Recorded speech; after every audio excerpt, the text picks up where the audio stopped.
रामविलास जी के बेटे के कारण वह सीट उनको मिला था, पशुपति पारस जी का सीट रामविलास जी का विरासत में है और उन्होंने यहाँ काफ़ी कार्य किया है, काफ़ी विकास। मोदी जी जिसको कहेंगे, माने चिराग को कहेंगे चिराग लड़ेंगे, चाचा को कहेंगे चाचा लड़ेंगे। होगा मोदी जी, जोगी जी भाजपा के सर्वे सर्वा। अगर सीट ना मिलेगा तो हम दूसरे खेमे में जाके लड़ूंगा तो उनकी जमानत जब्त हो जाएगी। वही पीएम बने क्योंकि वही देश को भी सुदृढ़ ढंग से चला रहे हैं, आगे भी चला रहे हैं। कि मोदी जी को किसने चुना?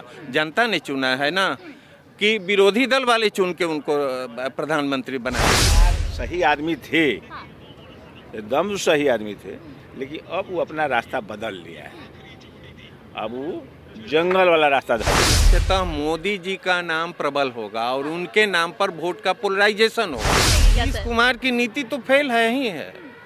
नीतीश कुमार कहाँ आ रहे हैं? देखिए, लोकसभा चुनाव अब धीरे धीरे नज़दीक आ रहा है और जैसे जैसे लोकसभा चुनाव नज़दीक आ रहा है, हाजीपुर सीट की चर्चा तेज होती जा रही है क्योंकि दोनों चाचा भतीजा जो हैं एनडीए में शामिल है और दोनों चाचा भतीजा के अंदर ये घमासान है कि हाजीपुर सीट पर चुनाव कौन लड़ेगा।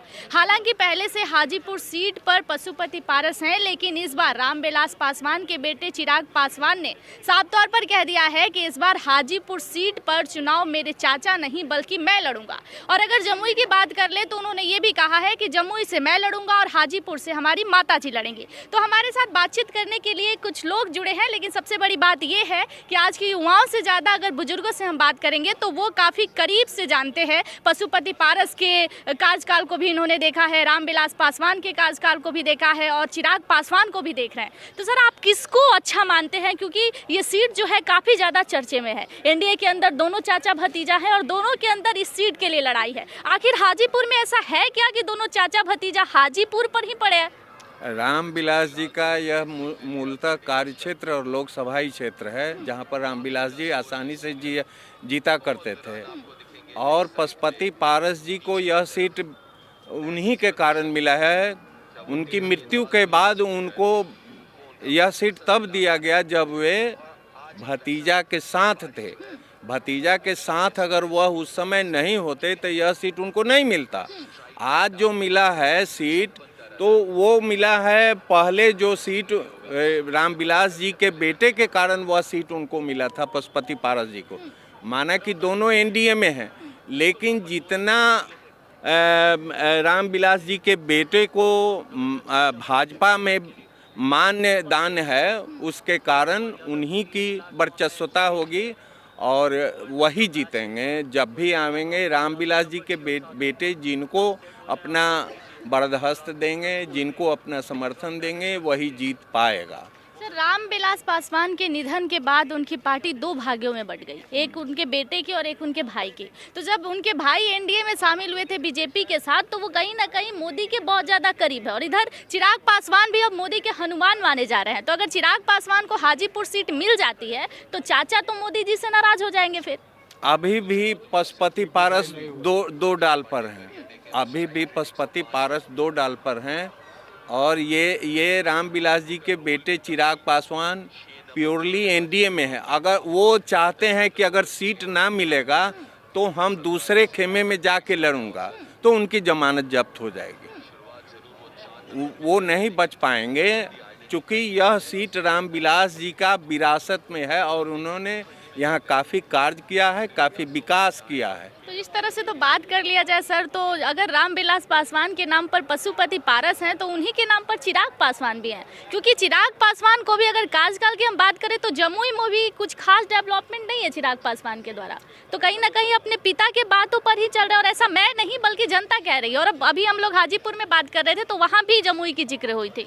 अब देखिए, अब जो भी लोकसभाई सीट जो भी चुनाव होगा उसमें मुख्यतः मोदी जी का नाम प्रबल होगा और उनके नाम पर वोट का पोलराइजेशन होगा, न कि पारस जी के नाम पर। पारस जी के नाम पर पोलराइजेशन भाजपा के पक्ष में नहीं होगा, इसलिए यह सीट भाजपा जिनको देगा वही जीतेगा।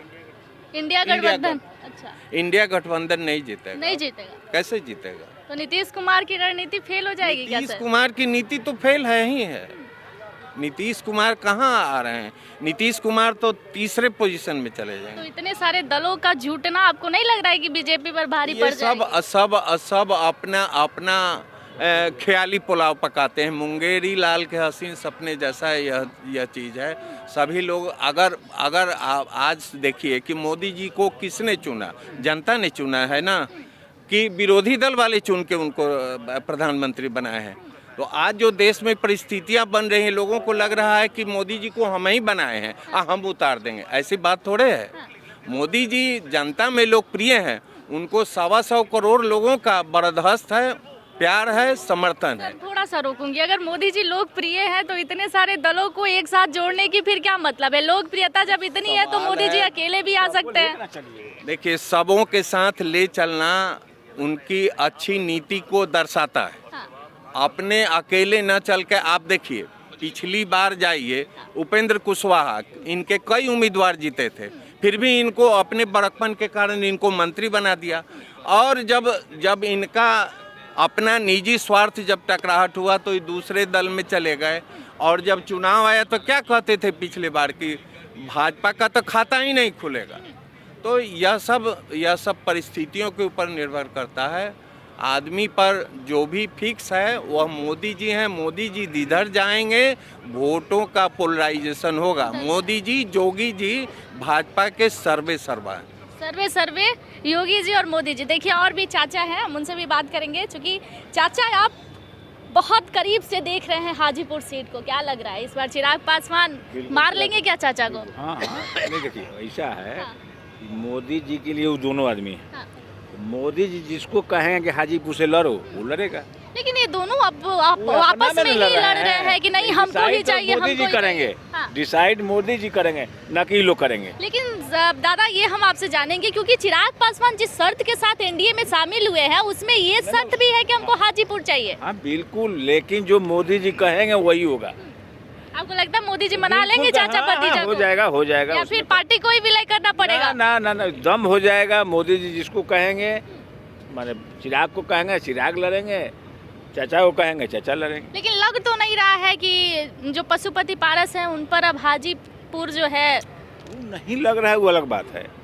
आपके कहने से, हमारे कहने से, उनके कहने से, लेकिन जो डिसाइड वहाँ से होगा, हाईकमान करेगा, वही होगा। अच्छा, नीतीश कुमार को लेके क्या सोच है? जो इंडिया गठबंधन एकजुट हुई है, नीतीश सही आदमी थे, एकदम सही आदमी थे, लेकिन अब वो अपना रास्ता बदल लिया है। अब वो जंगल वाला रास्ता धली है। बीजेपी में शामिल होने का आशंका है क्या? अब ऐसा तो नहीं कर सकते, अभी तो हमको कोई इसका सूचना नहीं। ऐसा नहीं लग रहा है ना अभी तो ये भी कहा जा रहा है दादा कि अगर नहीं शामिल होंगे तो राजनीति कैरियर तो अब यहीं पे खत्म है। अब जो समझ लीजिए, वो तो रिजल्ट बताएगा। वो तो रिजल्ट बताएगा। चाचा बताएंगे नहीं अंदर की ना, वो तो रिजल्ट बताएगा। जनता जिसको चाहेगी वही ना होगा। हम एगो हमारे कह देने से, हमारे वोट दे देने से, पर अनुभव तो बहुत कुछ कहता है ना दादा। है, लेकिन देखिए राजनीतिक बहुत लंबा चौड़ा चीज है, उसको समझना सबके मन की बात नहीं। सही बात, समझ गए ना। तो देखिए, हाजीपुर सीट पर हम लोग बात कर रहे हैं और यहाँ एक और भी चाचा है, हम सबसे बात करेंगे। क्या कहेंगे चाचा?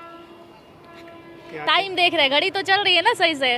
बिहार की राजनीति को गड़बड़ा गई अभी। देखिए, राजनीति के विषय हमको जो खास जानकारी नहीं है, लेकिन इतना चाचा आप कहेंगे कि जानकारी नहीं है तो फिर हम बच्चे पड़ जाएंगे आपके सामने।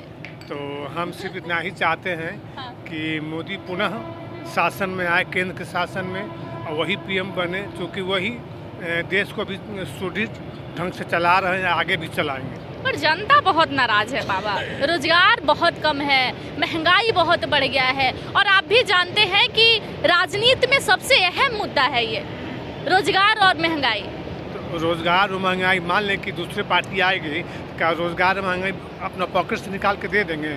लेकिन फिर भी लोग कांग्रेस की सरकार को याद कर रहे हैं। कांग्रेस सरकार तो हमको नहीं याद करते हैं। आप नहीं हम नहीं याद करते हैं, क्योंकि आपने दोनों को देखा है।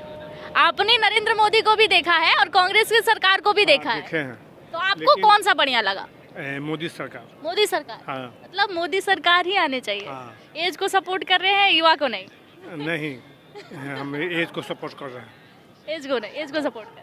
तो देखिए हम लोग हाजीपुर सीट को लेकर बात कर रहे थे क्योंकि एनडीए के अंदर दो ऐसे व्यक्ति हैं जो हाजीपुर सीट पर दावेदारी कर रहे हैं और दोनों चाचा भतीजे हैं। रामविलास पासवान से दोनों ही अपनी राजनीति कैरियर जो है शुरू किए हैं, एक उनके बेटा और दूसरे उनके भाई।